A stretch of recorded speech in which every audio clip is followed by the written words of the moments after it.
This video will be very helpful because today I'm going to teach you how to analyze the market in just a couple of minutes, find entry points that will be profitable in 9 out of 10 cases, and we'll also discuss the future prospects of the stock market. In previous videos, I've already explained in detail that since 2022, the factors influencing the movement of the stock market have changed. The main drivers now are liquidity and the actions of market makers.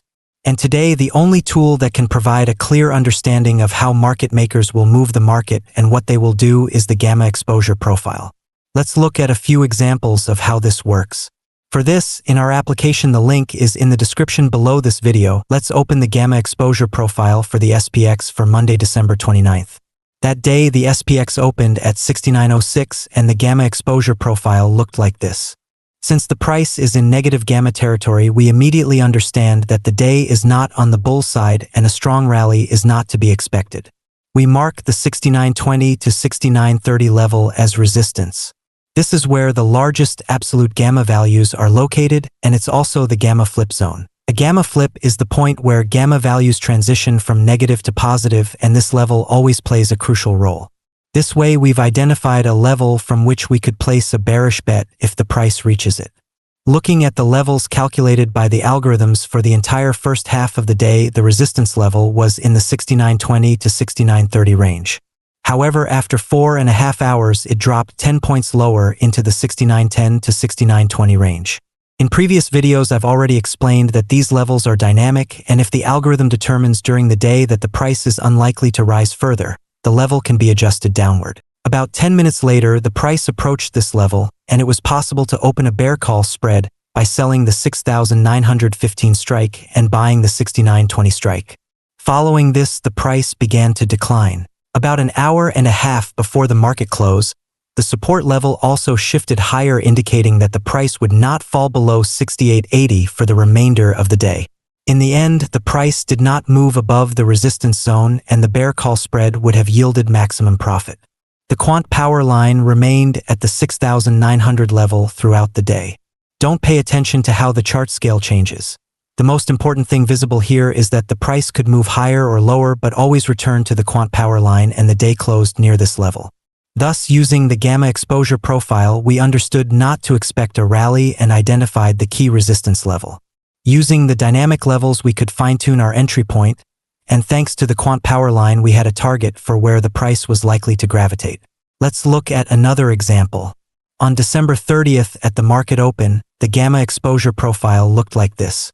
The nearest resistance level was in the 69.10 to 69.25 range. This is where the gamma flip zone was located, along with a large spike in positive gamma. The nearest support was at the 6,900 level, which was a large cluster of absolute gamma and fairly significant negative gamma values. In such a situation, we could not open directional strategies betting either on a market rise or on a decline. The reason was that neither the bulls nor the bears had a clear advantage. What I mean is, the argument in favor of the bulls was the size of the positive gamma, which exceeded the negative gamma. However, before the price could move into bullish territory and continue rising, it needed to overcome strong resistance, which was quite difficult. On the other hand, the argument for the bears was that the price was already in negative gamma territory with strong resistance above it, but before expecting a deeper price decline, it had to break through a strong support level. Therefore, we could expect that throughout the day, the price would likely spend most of the time within this range with a bearish bias due to the price already being in the red zone and the presence of the resistance level. If we look at this chart, at the beginning of the day, the algorithms identified a resistance level in the 69.20 range. This further confirmed the idea that a market rally was not to be expected that day. By midday, the algorithm calculated that there was virtually no chance left for a market rise, and the resistance zone had moved even lower. In this situation, one could have opened a bear call spread betting that this level would not be broken to the upside. Subsequently, the price approached this level multiple times, but it was never broken upward by the end of the day. The bear call spread was profitable throughout the entire day and would have yielded 100% by the close of the trading session. However, this was not the only strategy that could have been opened that day. The Quant power line was positioned at the 6,900 level, which provided another argument that neither a significant price rise nor decline should be expected that day. Since the gamma exposure profile had already indicated at the start of the day that the price was highly likely to move within the specific range, and the quant power line was situated within its boundaries, we could have open neutral strategies such as an iron condor or an iron butterfly centered on the quant power line. Throughout the entire day this line maintained its position, the price consistently returned to it, and the day closed near this level. On December 31st, everything was extremely straightforward. The SPX opened in negative gamma territory, which in itself indicated a predominance of bearish sentiment. The strongest resistance was at the 6,900 level. This was a gamma flip zone and also contained a major cluster of absolute gamma. Below the price, the critical levels were 68.50 and 68.35. These represented significant values of negative and absolute gamma. Given that there were no obstacles in the way of a downward price move, we could view these levels as targets for a market decline. If we plot these levels on a TradingView chart, they would appear as follows. 6,900 is the gamma flip zone and the second largest absolute gamma values.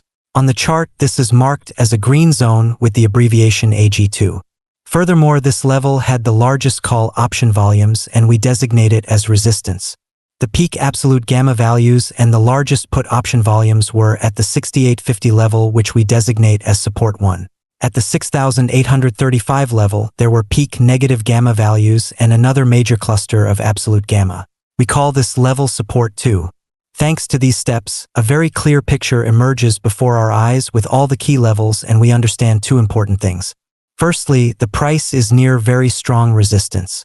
Secondly, there are many important values concentrated below that will act like a magnet.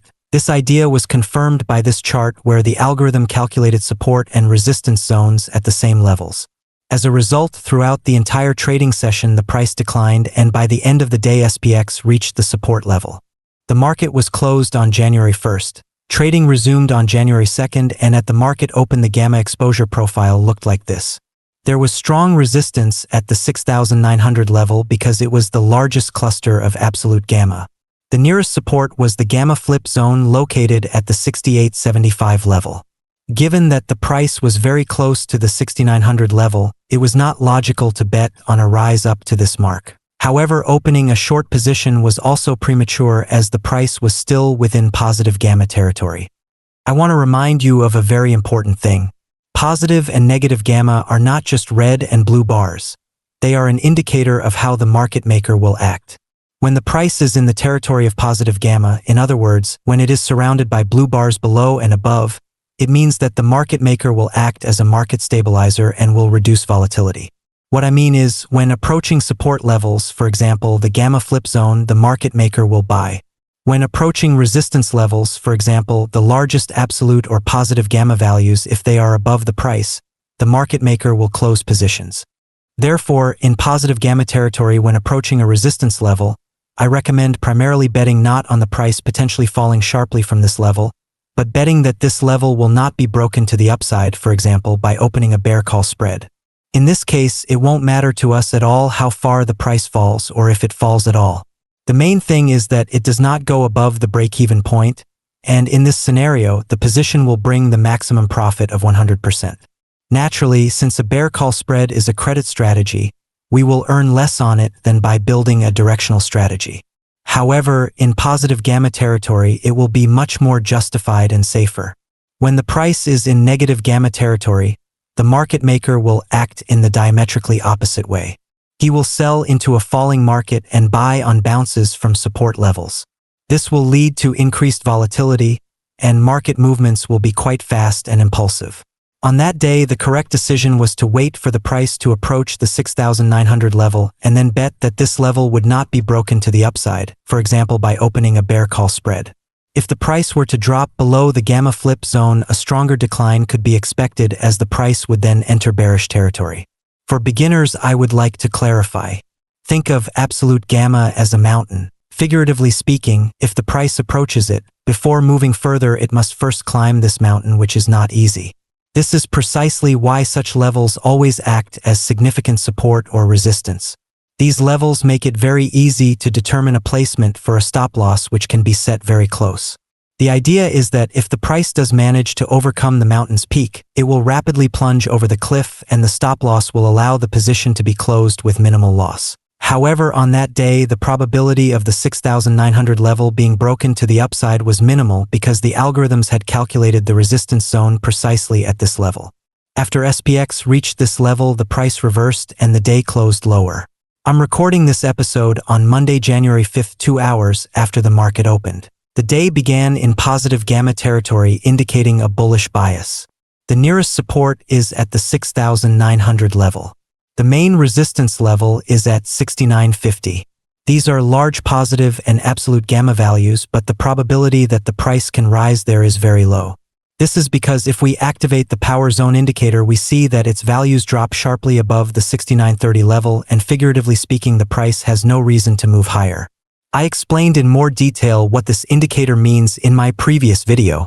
The algorithm calculates the resistance zone in the range of 6,920 to 6,930, and a bear call spread can be considered from this level. Today, Tuesday, January 6th, the SPX opened at 6,909. In the first 15 minutes, the price dipped slightly to the 6,905 level, after which an upward move began. Looking at the gamma exposure profile, the day started here. As you can see, the price was in positive gamma territory and the nearest support was in the 6,905 range. This was the gamma flip zone. This is precisely the level the price dropped to at the beginning of the trading session before reversing. Given the strong bullish backdrop today, there is no reason to expect a deep decline. The correct decision today would have been either to open long positions from the gamma flip level or to open countertrend trades from the resistance level. From a technical analysis perspective, the SPX is in a decision-making phase. What I mean is that the price has already been unable to break above the strongest resistance level, the 6,900 to 6,950 range, for 2.5 months. Meanwhile, the trend line is forming a triangle that coincides with the 20 and 50-day moving averages. A breakout from this pattern in either direction will likely be accompanied by strong momentum. Therefore, more cautious traders would be better off waiting for the price to break out in one direction and then trade in the direction of the breakout, rather than opening a position right now. The index continues to hold firmly within the long-term bullish trend, but there are several factors that warrant investor caution. Historically, the Santa Claus rally, which typically lasts until January 2nd and serves as an indicator of short-term sentiment, did not occur this year, and the market closed last week with a decline. Liquidity disruptions continue to be observed. This is evidenced by the so-called stress index, which is SOFR minus IORB. I've discussed this indicator before, and its essence is that when it is below zero, liquidity conditions are fine. When its value moves above zero, it indicates that dealers are unable or unwilling to redistribute liquidity. Recently, the value has consistently been in positive territory. The second indicator is the weighted US liquidity. It is also currently in the red zone, sending a certain negative signal. If we compare this indicator with the SPX, then in most cases, this indicator being in the red zone has acted as a headwind for the market's rise. That's all for today. See you in the next video.